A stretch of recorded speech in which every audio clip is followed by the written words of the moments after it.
As emissões de gases estufa cresceram quase 10% no Brasil em 2019. Com isso, o país não deve cumprir a meta de redução dessas emissões esse ano. A previsão é do Observatório do Clima, que faz um alerta sobre o avanço do desmatamento. Sobre isso, Fernando Martins conversou com Tasso Azevedo, coordenador do levantamento. Acompanhe. O que causa essa questão? Por que nós estamos tão mal? Onde vai mal? Nós falamos de exemplos que vêm da própria agricultura, nós temos uso de defensivos agrícolas, nós temos questões industriais. Onde a gente pode pontuar que o Brasil está falhando, não é, nessa questão? Olha, o Brasil ele tem aspectos muito bons comparados com outros países. Por exemplo, na área de energia, que é onde está a principal fonte de emissões de gases de efeito estufa nos países desenvolvidos, aliás, nos 4 países que emitem mais do que o Brasil, eles têm muita emissão provinda da queima de combustíveis fósseis para o transporte e também para geração de energia elétrica, né? No caso do Brasil, a gente está bem nessa área, porque a gente tem uma proporção de energia de fontes renováveis, principalmente as hidrelétricas e a energia eólica, que dão uma matriz que emite pouco carbono. E a gente tem os biocombustíveis, que é o único país do mundo que tem um programa de biocombustíveis tão abrangente, né? Tanto na parte de diesel quanto na parte da substituição da gasolina com etanol. Então nessa área a gente está bem. Até se as nossas emissões fossem restritas a esse setor, a gente não estaria nem entre os 20 maiores emissores do mundo. O nosso problema é que a gente emite muito no uso da terra, que envolve a agropecuária, as atividades diretas da agropecuária, como é o caso da criação de gado, que emite bastante metano, o uso de fertilizantes, né, especialmente fertilizantes nitrogenados, e tem o desmatamento, né, que é o que a gente chama as mudanças de uso da terra, e a fonte de emissão é o desmatamento. Então, quando você junta o desmatamento, que a maior parte dele é para a atividade agropecuária, junto com as emissões diretas da agropecuária, esse setor, né, o setor agro, ele acaba respondendo por 73% das emissões brasileiras, é bastante coisa. Então, é aí que reside o grande causador das emissões que colocam o Brasil como o 5º maior emissor do mundo. Mas, por outro lado, se a gente tem nesse setor, o setor que mais causa emissões, é onde a gente tem as maiores oportunidades para reduzir as emissões e até, quem sabe, tornar as emissões negativas. Como é que é isso?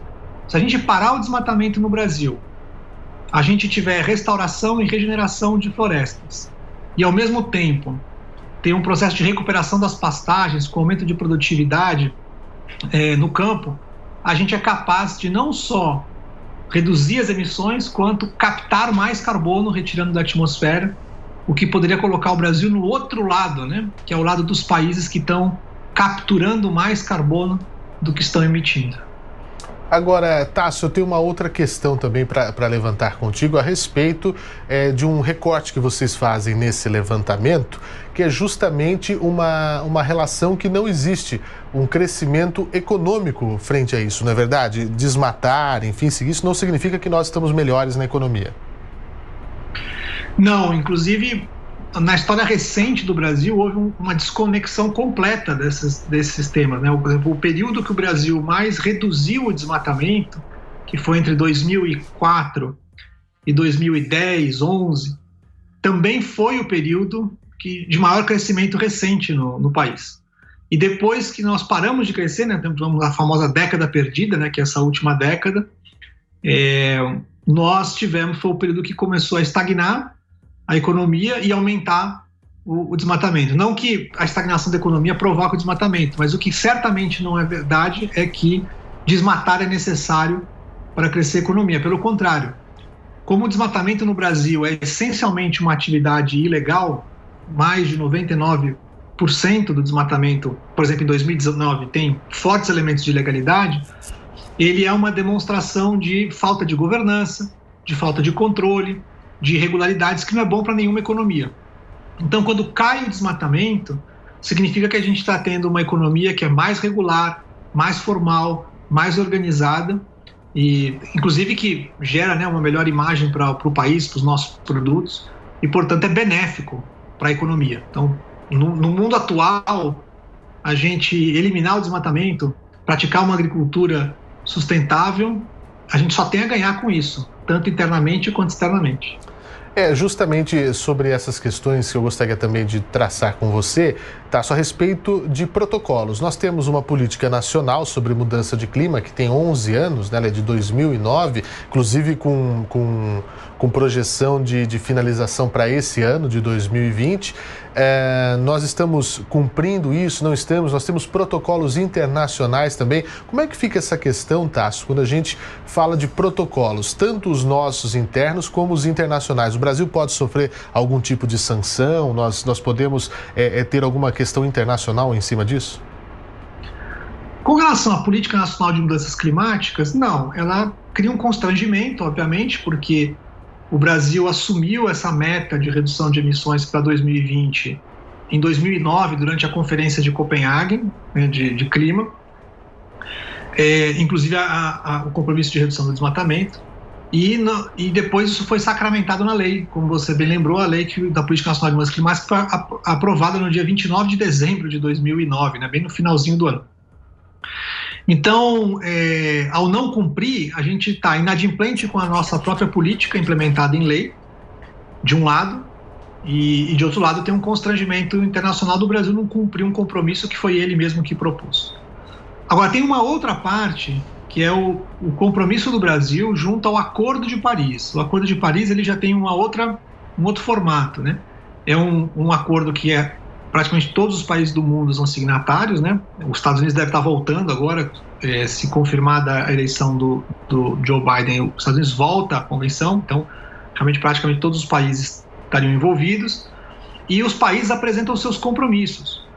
E são compromissos para cada 5 anos, ele diz onde é que ele vai chegar em termos de redução de emissões. E esses compromissos nunca você pode retroagir em relação a eles, você só pode aumentar o nível de ambição em termos de redução e contribuição para o clima.